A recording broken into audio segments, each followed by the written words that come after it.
Hey everybody, Greg Milby, community storyteller for Kentucky's Heartland, and I'm excited about this little venture. One reason I'm excited because I'm not doing it. I get to report on it, but that's my friend Kelly Tipple, Elizabethtown Police Department officer and School Resource Officer for Elizabethtown Independent Schools, and more importantly, a crazy ultra runner. And Kelly, you're getting ready to embark on, I think, one of the weirdest and oddest events that has been created in running. Wouldn't you agree? I would agree. The race director, Laz Lake, has created some crazy races, and this is probably one of his crazy ones to the top for sure. All right, so let's tell everybody about it. So what exactly is this event, and where do you start and where do you end? Well, it's called HOTS, which is Heart of the South. It's the last annual Heart of the South race. It's anywhere from 300 to 350 miles, and normally you have about 10 days to complete it. It always ends at the same place, which is the Rock, just outside of Chattanooga. He had created another race called Vol State. I think it's probably been 20 plus years ago that he created that race. It always, you park your car there, get on a bus, and head it over to Missouri. And it was always about a 314 mile or 100K race back. What has happened over the years is that more and more people knew about it, and he always held at the same time of the year. And so people along the route would set up aid stations basically for you. And so now there's even a guy who was a plumber, and he set up a shower, and he has tents and everything for you to stay in. You can't go in anybody's house, but you can stay there. Well, Laz always wanted to be kind of these road angels that pop up to be, kind of just pop out of nowhere. So he created this race. This is the fourth year of it, and you do not know where it starts. So we got to the Rock on yesterday morning, got on a bus, and we started driving.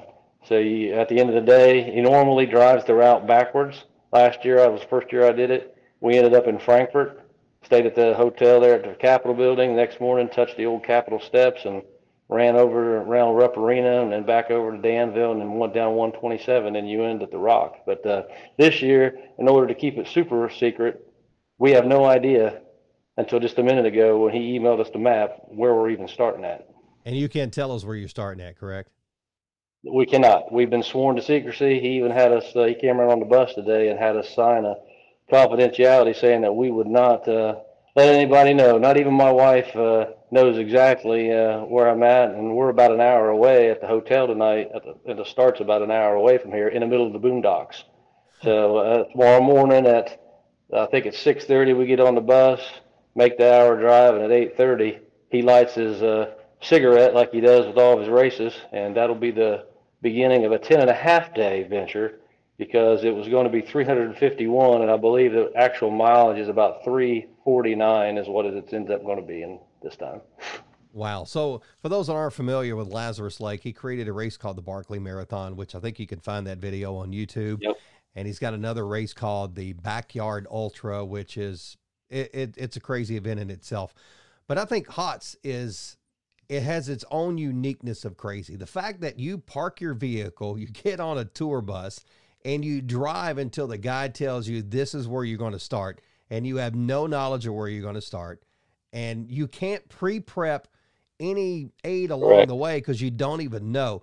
And you've done this once before. And now, for those that don't know, Kelly is an ultra runner, and Kelly and I ran together, gosh, for years. And you all of a sudden got crazy and started doing 100-mile races and stuff. But why do you do this? Why do you participate in these ultra races? I'm curious for this answer. That's a good question, buddy. I mean, originally, you had mentioned, everybody, that I am a police officer in Elizabethtown, and I had always wanted to be a police officer. We used to live in Atlanta, and my wife was like, "There's no way you're going to be a police officer. It's too dangerous down here." So I'd kind of given that dream up, when I was a younger man. And we moved to E-Town. I guess it's been about 14 years ago or so. I'd given up the dream. I was 300 pounds. We got my good friend Virgil Willoughby invited us to come to they have an organization for citizens to come, Citizens Police Academy. So we went to it just to find out more about E-Town, find out about the police department. And while there, they started talking about all these guys that they have getting ready to retire. Again, still out of my mind, giving up that dream. And we came home one night, my wife's like, "Hey, if you're still interested in being a police officer, I think you need to talk to Virgil about that." I was like, "What? I'm 45 years old, 300 pounds, She goes, yeah. She goes, I'm serious. We like it here. It's a nice community. She goes, I think if you still have that passion, you still want to do it, you need to go talk to him. So I did. And of course, Virgil was like, hey, we love to have mature guys, older folks, quote unquote, come on the force as opposed to 21-year-old guys. We're looking for guys that are mature. Obviously, you need to lose weight and, get in shape. But if that's something you want to do it. So I remember going out in my neighborhood trying to do the 1.5 miles, which is part of the PT test. Man, I'm just walking. I'm like, oh my gosh, there's no way. So I ventured up to Running Souls, my family, that you're a part of. Mm-hmm. I remember going in that door the first time on Ring Road. I had no idea. I was wearing like a pair of $40 Nike shoes that I got at Walmart. I'm going in there. I have no idea what I'm doing. Hey, Will's like, hey, you need to come on Tuesday, Thursday night run group. I'm like, what?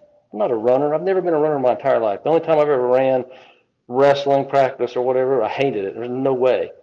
I started coming up there. Then he's like, hey, you need to sign up for a 5K. I'm like, what? Yeah, I got this 5K downtown. You need to sign up for it. I'm like, man. So I did it. Next thing you know, he's like, you need to do a 10K. You need to do a half marathon, urban bourbon. You need to do a full marathon. Go to the Derby. So I'm not a fast guy, so I just started doing these longer miles, and I was like, man, I like this. I like to see how far I can push myself. So when I started doing the ultras, it was more about just pushing myself, see how far I can go. I did the 50K. Let's do a 50 miler. Let's do a 100 miler. Now to the point where I really don't, still don't consider myself a runner. I really don't do this for myself. I mean, last year, being at HOTS, I'm telling you, God, when He strips you down of everything, when you're at one of these races and it's in the middle of the night, 2, 3 o'clock in the morning, and we ran out of water. I was traveling with a couple other folks from E-Town. Will Cooper was one of them who's done these races many, many times. We had no water. We had no idea where it was going to come from. And all of a sudden, somebody pulls up, hey, are you part of that runner group I saw running through here? Yeah. Man, y'all want some water? They open up their trunk. And they got Gatorade in there. They got water. It's like a mobile aid station. They're just driving up and down the route handing out food. I mean, just when you need it, God brings it to you. So, I mean, the things that I personally learned from it last year and just seeing, it restores your sense of humanity that there are good people out there, man. So now it's about that. It's about encouraging other people to run. You always have to have a reason to run, I believe, to be able to complete these races. Now I just want to show other people that can do it. I'm just an average guy. I mean, I'm not an ultra runner. I don't consider myself a runner. Just an average dude that just likes to do crazy things. I mean, that's just what it boils down to. All right, so you're going 348 miles. I would say you're an ultra runner. Don't sell yourself short because that is a phenomenal feat to be able to pull off. And what kind of mindset do you get into? So we're recording this on Wednesday night, and by the way, we are going to be following Tipple through, or Tip as we like to call him, through this whole process. So as he goes into the pain cave, as we talk about it, and some of the other things, we're going to do live reports with him at least once a day, sometimes maybe more than that, because you've got all the time in the world, Tip, to kind of talk to us. Yeah, I'll be out there with nothing else to do. So we're going to do that. And so you get to go along with the journey and know what it's like without putting the miles in. We'll follow and hang on his shoulders about this. So when you step on that line tomorrow to start, where's your mind go? Do you already thinking about the 348 miles, or do you just knock them off one by one till you're almost done? You can't do that because my mind, you can't fathom that distance. Even though I've done it before, you cannot, your mind just cannot comprehend that. This shirt I have on right now, I don't know if you can see it, but it's the Great Virtual Race Across the Trace. Okay, it's another one of Laz's races. It used to be the Great Virtual Race Across Tennessee, and it's a virtual race. It was like 3 months. You had to complete it. It was a 641-mile race. Okay, so I signed up for this year. This year it was Across the Trace. I guess there's this group called the Kentucks that originally did that route, and they did it in 50 days. So he put the challenge out there. Hey, if you can do it in 50 days, we'll give you an extra coin or something. I don't know. I thought to myself, gosh, that's like 14 miles a day. There's no way. Well, if Glenn Richardson, good friend of ours from Louisville that runs with us a lot, he texted me. He's like, "You're going to do that, aren't you?" I'm like, "Dude, that's like a half marathon every day." So 1st of May, that's when it started. I'm like, you know what? I'm gonna give it a try. So I'm a 4 o'clock a.m. guy. I get up, I run a half marathon.